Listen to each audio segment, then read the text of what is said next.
je vais vous présenter avec mes collègues Alexandre Ortiz et Sébastien Casteltor les principaux résultats du projet Source2Sync, qui a intégré une belle équipe constituée à la fois d'universitaires, de chercheurs de chez Total et du BRGM,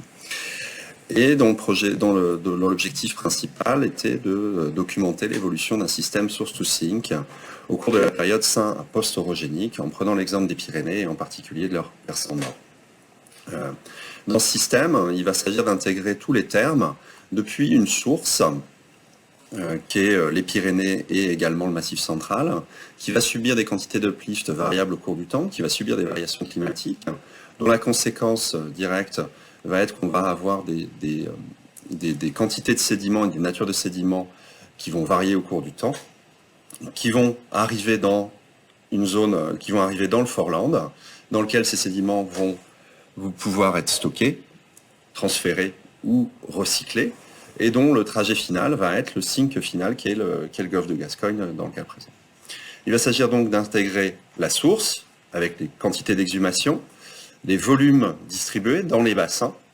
l'évolution du routing system et l'évolution et les paramètres qui vont forcer cette évolution. Pour ce qui est de la source, on a utilisé en particulier les données de thermochronologie basse température qui ont été inversées par bloc, ce qui permet de disposer de quantités d'exhumation par bloc au cours du temps, par temps relativement fin, qu'on va pouvoir mettre en regard avec l'enregistrement dans les bassins. Pour ce qui est des périodes, pour ce qui est du Massif central et de la partie post-orogénique des Pyrénées, dans lesquelles on a des déplacements qui sont de plus faible amplitude, on a utilisé des techniques de géomorphologie pour évaluer les déplacements verticaux. Pour ce qui est des bassins sédimentaires, on va coupler une étude de sédimentologie de faciès, des géométries reconstituées à partir des données de puits et de sismiques, pour estimer des volumes, des paléogéographies et de reconstituer des routing systems qui vont varier au cours du remplissage. Tout cela est intégré dans un atlas Pyrénées Source2Sync qui est en cours de compilation et dans lequel on a surtout intégré 3 grands types de documents synthétiques, des diagrammes espace-temps que je vais vous présenter, des cartes Source2Sync qu'Alexandre va vous présenter, et puis des estimations de volume à la source, dans les bassins de transfert et dans le sync, qui permettent de mieux quantifier et mieux comprendre la distribution des volumes. Pour ce qui est de ces diagrammes espace-temps, des diagrammes de Wheeler, on a compilé plusieurs diagrammes, des diagrammes est-ouest, dans l'axe du routage sédimentaire, et puis des diagrammes qui vont être des diagrammes nord-sud, qui vont passer à travers la chaîne, de part et d'autre de la chaîne et dans les deux bassins de Foreland, qui vont permettre de mettre en regard l'évolution de la chaîne et des bassins dans une logique Source2Sync. Et ces diagrammes, on les a appelés des Calassu-diagrammes, puisque c'est sous l'impulsion de Sylvain qu'on a mis en regard justement l'évolution des bassins et l'évolution de la chaîne. Pour ce qui est de l'évolution des bassins, on a fait des diagrammes de Wheeler intégrant la stratigraphie, la plus fine possible, des environnements de dépôt qui vont être distingués depuis des cônes alluviaux proximaux, jusqu'à des dépôts marins profonds avec des turbidites. On va intégrer la nature des conglomérats, l'orientation des paléocourants et leur direction. Et puis, on les a mis en regard des courbes climato-statiques et climatiques, compilées d'après la bibliographie ou compilées pendant le projet. Donc, sur ce profil écorce, par exemple, on va pouvoir reconstituer la dynamique de l'orogène en se basant sur la dynamique du prisme, basée sur les coupes existantes dans la littérature, en additionnant également les exhumations au cours du temps, basées sur la compilation qui a été faite, reconstituer les paléotopographies au cours du temps, l'évolution du réseau de drainage et les lithologies à la source qu'on va pouvoir mettre en regard de l'enregistrement sédimentaire. Donc, je vais vous montrer sur l'exemple du profil écorce, l'exemple du diagramme qui a été compilé, avec au Crétacé supérieur des conditions sous-remplies avec des turbidites, le début de croissance du prisme orogénique, qui va être associé à un comblement des bassins d'avant-pays et le passage à des conditions continentales pendant le Paléocène. À la suite de ça, on va observer à l'Yprésien une augmentation de la vitesse de convergence qui est associée à une exhumation plus importante dans la chaîne et une construction du prisme, avec en particulier l'inversion de la zone nord-pyrénéenne et son exhumation, l'exhumation de la zone axiale, qui vont être associées à une augmentation de la taille des forelands, nord et sud, et dans le proforeland à l'activation de chevauchements frontaux comme celui de Montsec. Associé à cela, on va observer le passage à un drainage transverse alimenté directement par des conglomérats issus de la couverture sédimentaire en cours de décapage. Et dans le détail, on va pouvoir voir des pulses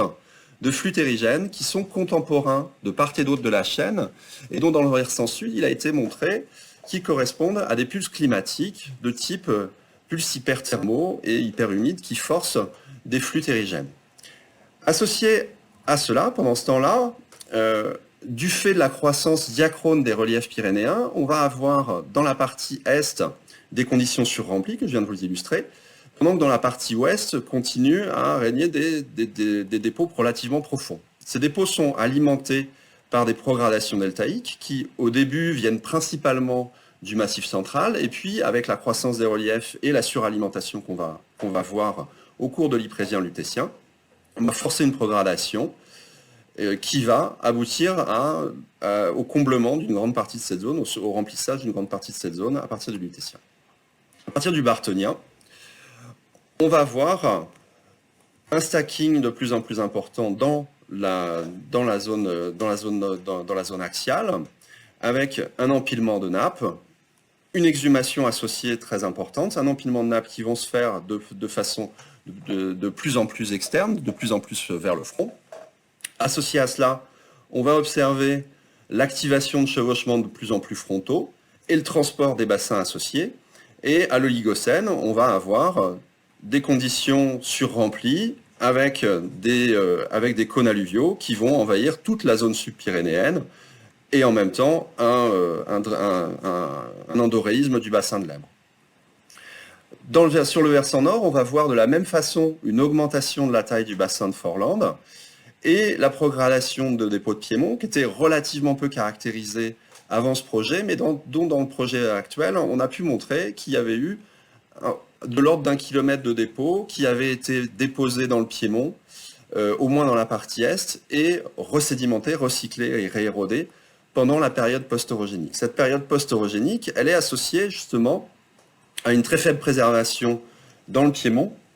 et à l'inverse, à une incision très importante, aussi bien dans le versant sud que dans le versant nord, dans les deux Forlandes, qui vont alimenter un export relativement important, aussi bien vers le golfe de Gascogne que vers la Méditerranée. Pendant ce temps-là, se produit aussi une migration du drainage d'Ival. En conclusion de tout ça, ce que montrent relativement bien ces diagrammes de Wheeler, c'est que la génération de bons réservoirs,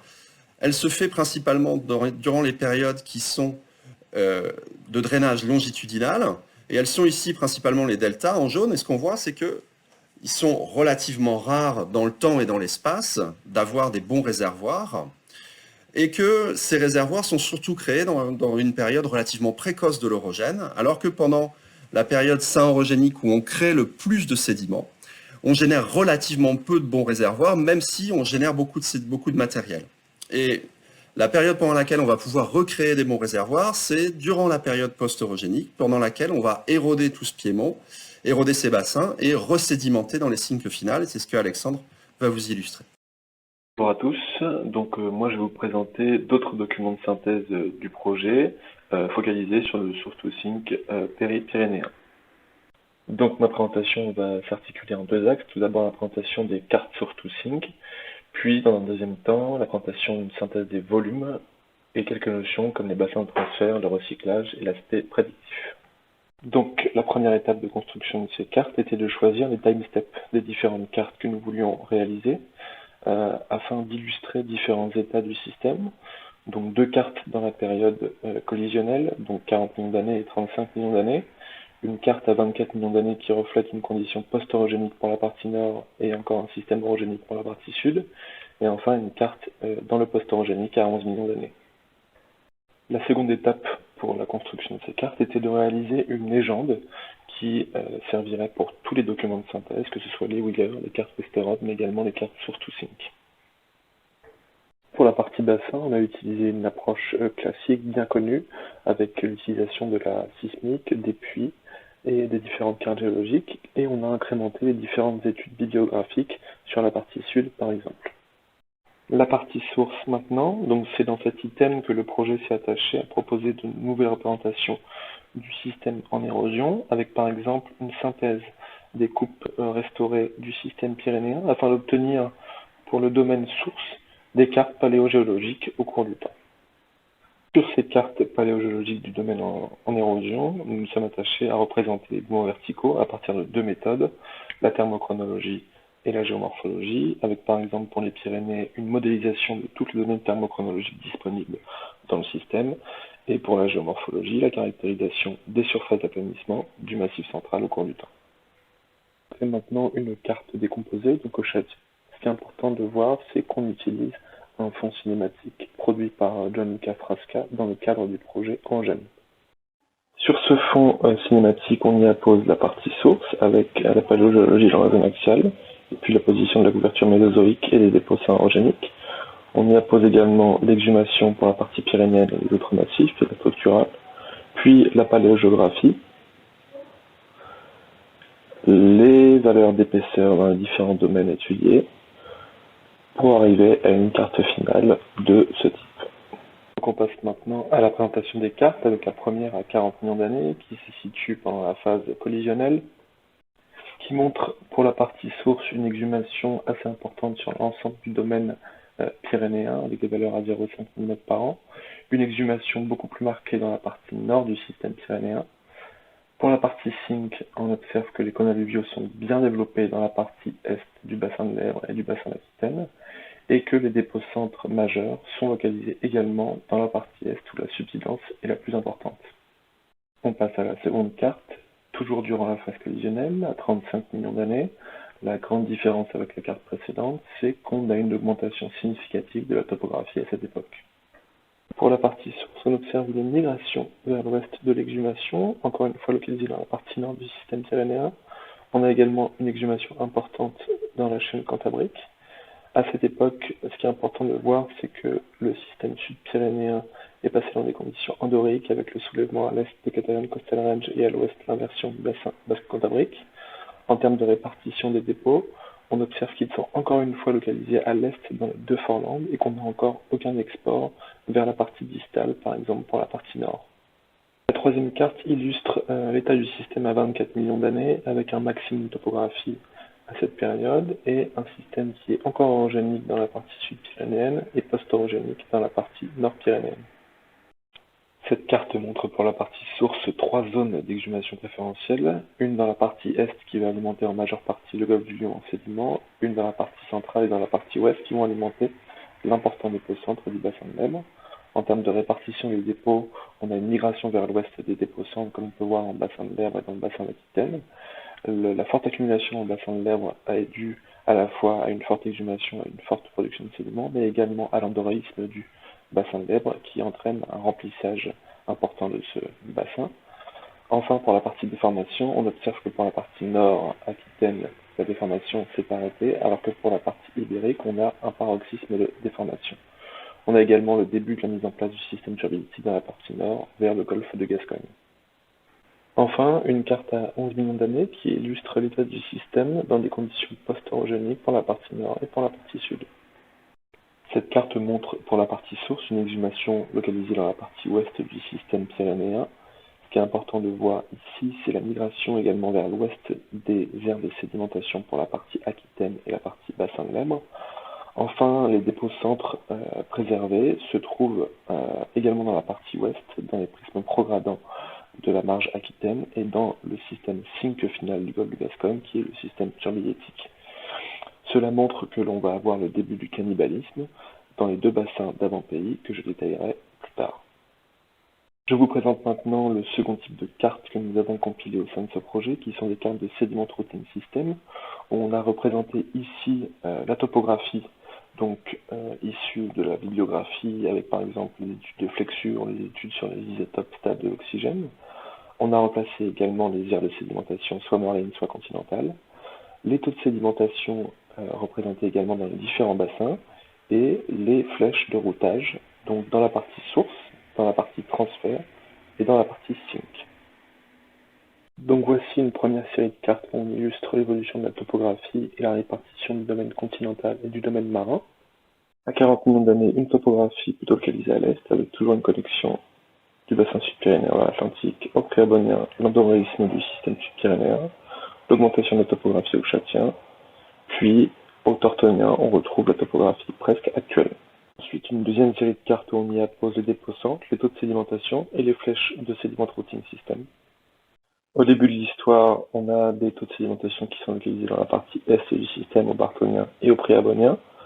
Ensuite, à l'Oligocène, on voit une migration vers l'ouest de ces dépôts centres et de ces taux de sédimentation. Puis, au Tortonien, la phase pastorogénique, où tout est exporté vers les domaines distaux. On passe maintenant à la deuxième partie de cette présentation qui va traiter des volumes à la fois érodés et préservés dans les bassins, mais également des notions de bassin de transfert, de recyclage et l'aspect prédictif.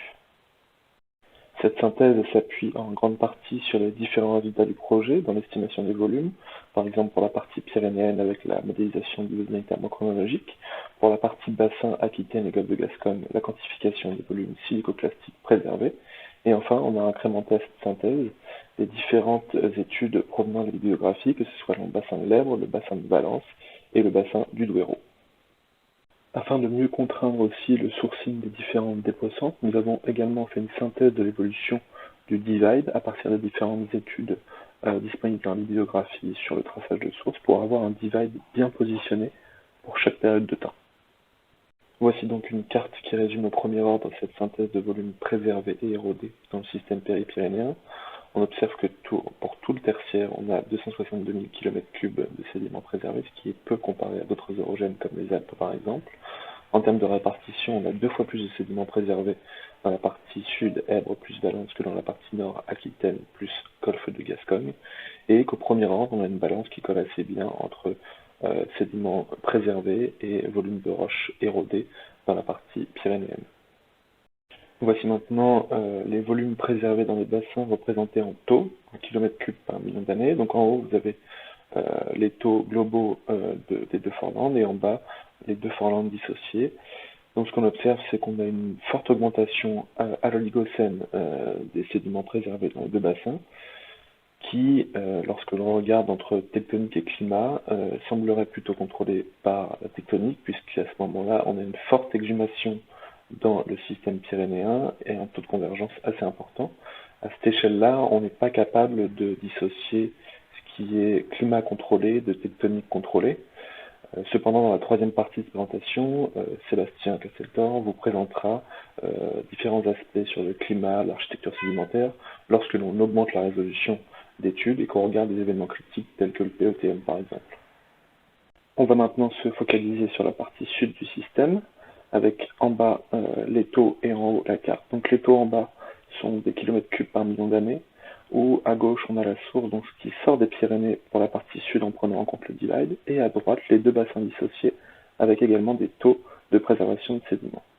Ce qu'on observe au premier ordre, c'est que la source, on a une diminution progressive des taux qui alimentent le bassin, et dans le bassin, ce qui contrôle au premier ordre la répartition des sédiments, c'est des phases endoréiques et exoréiques, où on voit clairement que pendant la phase endoréique à l'Oligocène, on a une forte augmentation des volumes, car les sédiments sont piégés dans le bassin de l'air et il n'y a plus l'ouverture vers l'Atlantique. Et dans un second temps, dès qu'on réouvre le système vers le bassin de Valence, vers la Méditerranée, on a une augmentation des flux dans le bassin de Valence, qui est en grande partie alimentée par l'excavation du bassin de l'Èbre, et donc la chute du niveau de base entre un système endoréique où on a le niveau de base qui est un lac et qui aggrade au gré de la gradation des sédiments, puis à la réouverture, on a une grande chute du niveau de base qui vient se connecter au niveau marin et qui entraîne la cannibalisation du bassin de l'Èbre qui alimente le bassin de Valence. On va maintenant regarder la partie nord du système avec le bassin d'Aquitaine et le golfe de Gascogne. Donc pour la partie source en bas à gauche, on observe qu'on a une augmentation des taux pendant l'Éocène moyen, puis une diminution, puis une nouvelle augmentation à la limite Oligocène-Miocène.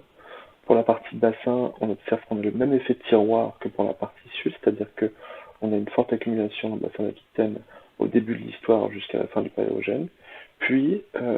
au fil du temps, les sédiments vont être transférés dans le sink final qui est le golfe de Gascogne. Et donc pour cette zone qui est la partie nord, c'est le passage de conditions orogéniques à post-orogéniques qui entraîne ce changement de répartition des sédiments, puisque en conditions post-orogéniques, on cesse la subsidence localisée dans le foreland, on est plutôt en uplift, et donc on va transférer et cannibaliser les dépôts du bassin d'Aquitaine dans le golfe de Gascogne à cette période. Donc à partir des observations faites sur les deux systèmes nord et sud, on arrive à une notion très importante qui est le bassin de transfert. C'est-à-dire que pendant la période saint-orogénique, comme illustré ici avec la coupe et la carte, on a un remplissage dans la partie proximale des forelands, avec une aggravation plus importante dans la partie sud, puisque nous sommes dans des conditions endoréiques. Et pour la partie post-orogénique, on a l'export vers le domaine distal d'une majeure partie des sédiments qui proviennent de la chaîne et des massifs environnants, mais également du cannibalisme des anciens forelands. C'est-à-dire que les forelands de la période saint-orogénique sont juste des bassins de transfert sur des dizaines de millions d'années qui vont se remplir et se faire rééroder plus tard pour alimenter un sink final qui, dans le cas du système péripyrénéen, sont le golfe de Gascogne et le bassin de Valence. Donc c'est illustré sur la coupe en haut avec l'alimentation des prismes progradants sur les deux marges et du système turbiditique pour le golfe de Gascogne. En termes de volume et de pourcentage de recyclage, on arrive à un pourcentage de recyclage de 40% pour la partie Èbre-Valence, c'est-à-dire que 40% du volume actuellement présent dans le bassin de Valence a été réérodé depuis le bassin de l'Èbre. Pour la partie Aquitaine et golfe de Gascogne, on estime entre 20 et 40% du recyclage pour le sink final. Pour continuer sur cet aspect de recyclage et arriver à un aspect prédictif de notre étude, sur cette slide, je vous montre les différents types de recyclage qu'on peut avoir à l'échelle d'un bassin foreland, avec les différentes surfaces de sédiments recyclables disponibles, les timings et la taille de transport. Donc le premier, c'est à l'échelle du chevauchement, c'est une tête de chevauchement qui va se faire recycler, donc avec des surfaces disponibles de recyclage très petites, sur des périodes de temps très courtes. Ensuite, le deuxième, c'est à l'échelle du piggyback, où là on va avoir une surface disponible beaucoup plus importante, avec des timings entre le premier dépôt et l'érosion plus grands. Et enfin, le dernier, c'est ce que je vous montrais avant, c'est à l'échelle du bassin, le recyclage à l'échelle du bassin, où là on a des surfaces disponibles beaucoup plus importantes sur des timings beaucoup plus longs. Et donc au premier ordre, en fonction de la lithologie disponible au recyclage, on va avoir une augmentation de la maturité primaire dans le sink final. Donc c'est illustré en bas sur les exemples des cartes qu'on a compilées. Donc à gauche, vous avez l'exemple du recyclage à l'échelle du piggyback, avec à l'oligocène l'alimentation du dépôt-centre à la fois par la source du socle des sédiments mésozoïques, mais aussi par le recyclage de tout le système des turbidites d'Etchaux et du système de Campo Bardé. Et enfin, pour l'aspect du recyclage du bassin, on voit en bas à droite le système Aquitaine, où on va recycler tous les sédiments qui ont été déposés pendant la période saint-orogénique et au début du néogène. Enfin, pour conclure, je voulais remettre l'accent sur les nouvelles innovations qu'ont apporté ce projet, surtout dans la compréhension de la source et l'importance que l'on a donnée à replacer la source et les mouvements verticaux associés dans le système source-to-sink global. Donc par exemple, une avancée majeure, c'est de replacer la paléogéographie et les sources selon une cinématique propre et cohérente. Donc par exemple, en haut à gauche, vous avez la position d'un dépôt-centre avec une carte d'isopathe globale avec une cinématique actuelle. Et lorsque l'on regarde et qu'on replace sur une cinématique cohérente à l'époque, c'est-à-dire au Bartonien, on observe qu'en fait ce dépôt-centre est sourcé à partir d'un système beaucoup plus lointain, et donc que ça peut avoir une importance sur le tri et sur la maturité de ce système. Enfin, avec notre étude et la paléogéologie que l'on met dans la partie source, on peut apprécier au premier ordre quelles seront les sources des différents dépôt-centres que l'on va observer, avec par exemple en bas à gauche à 40 millions d'années, quelque chose qui va être plutôt dominé par du recyclage de carbonate mésozoïque hérité de l'extension. Et puis à 11 millions d'années à droite, on observe qu'il y a une part de recyclage illustrée en marron qui est beaucoup plus importante pour ce système. Donc le projet a vraiment apporté une nouvelle connaissance et des nouvelles représentations dans le système source des systèmes source-to-sink. Et je laisse maintenant la parole à Sébastien Casteltor qui va vous parler climat et événements critiques climatiques. Bonjour. Alors, je prends la suite après Eric Lasseur et Alex Ortiz dans le cadre de ce projet source-to-sink compressif. Pour vous dire qu'en plus des approches qui viennent de vous être présentées, plusieurs études dans le projet ont utilisé les isotopes stables